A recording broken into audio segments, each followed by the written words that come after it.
It's become common knowledge in the United States and across the Western world that colleges and universities, on average, lean far to the left from the rest of society.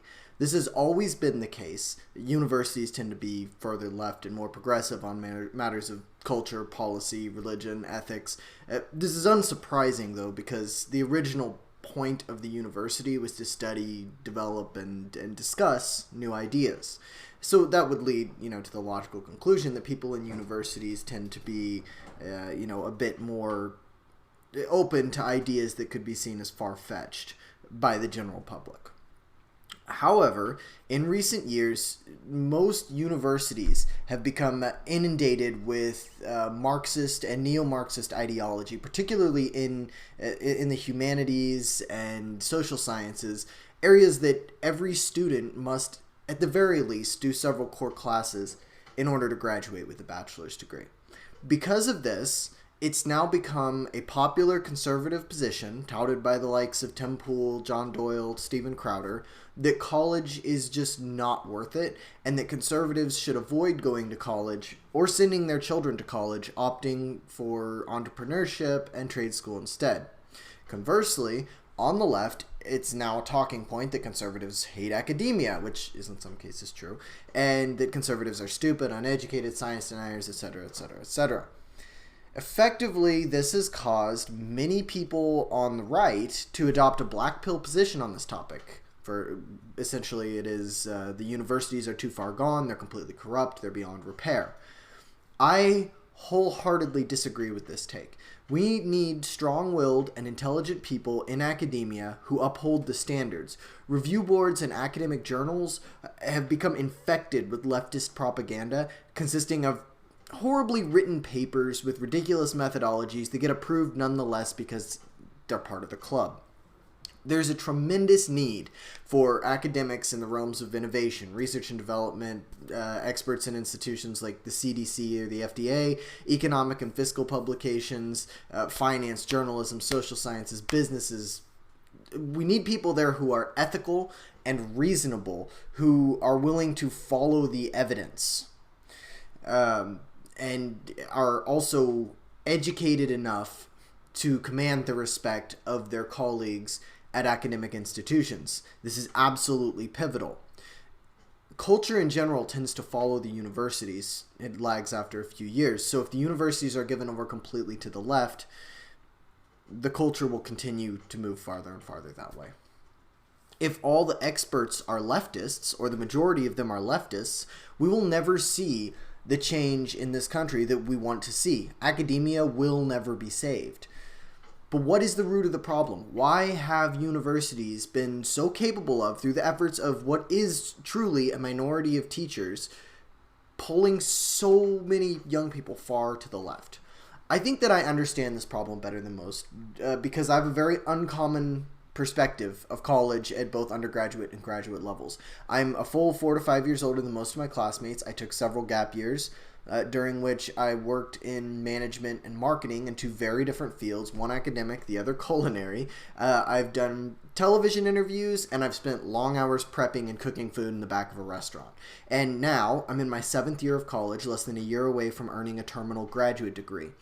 This is the perspective that very few people commenting on the state of academia have. Many have either never gone to college or went straight out of high school and had no real-world experience, and therefore they were completely shaped by academia. Additionally, a lot of people who criticize academia got a degree that did not help them to further their career. They took out lots of loans, or they went in not knowing what they wanted to study, and they ended up with a degree that was, for all intents and purposes, useless. So here's what happens. Your average 18-year-old goes to college trusting that they're going to be told the truth, and particularly conservative kids go in with way too much respect for authority. They also, and might be a little bit of a tangent, but they don't understand student loans. And parents defer education on all of these topics to university advisors, most of whom do not know what they are doing. This is particularly damaging if the student doesn't have a plan of action going into school, because they rely on an advisor who generally, these advisors are just people who got like a basic humanities degree, couldn't find another job, and don't know any other way to get through. They just know we're just going to get you through the same way I did.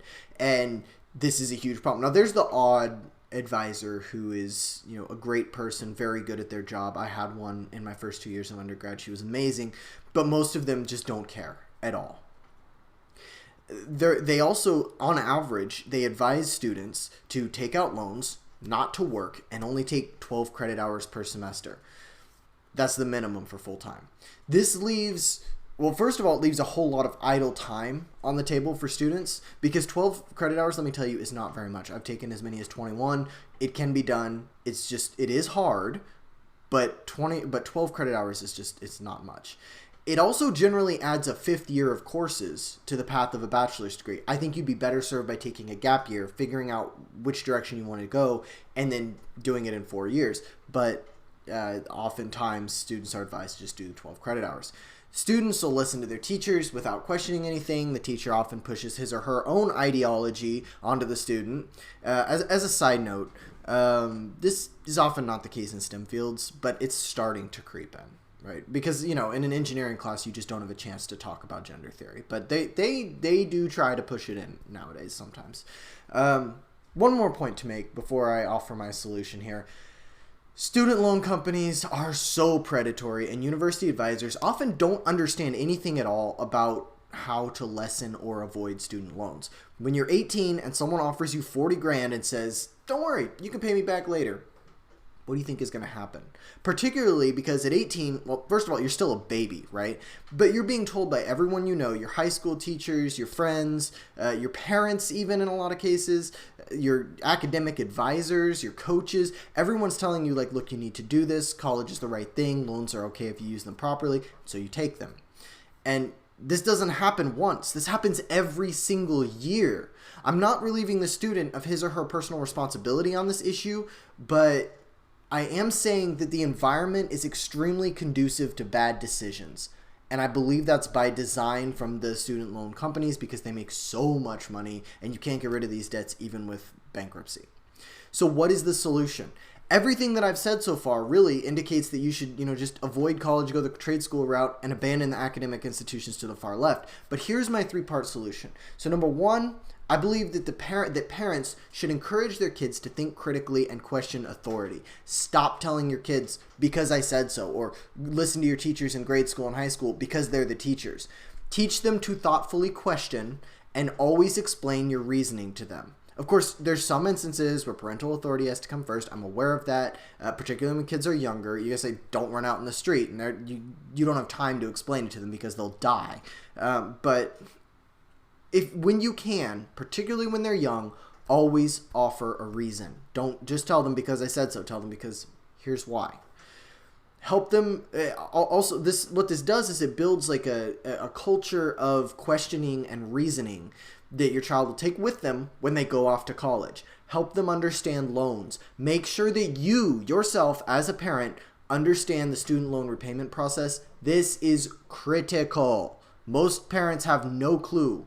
No clue. They did it for themselves, and they just typed the numbers into the website and it said pay this much, and so they paid that much. They didn't really understand how it all works. Make sure that your kid is prepared for that.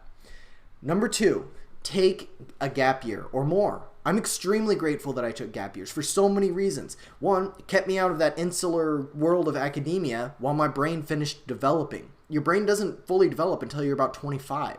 So being able to let your brain develop outside of that place while you're still really impressionable, it keeps you away from ideologies.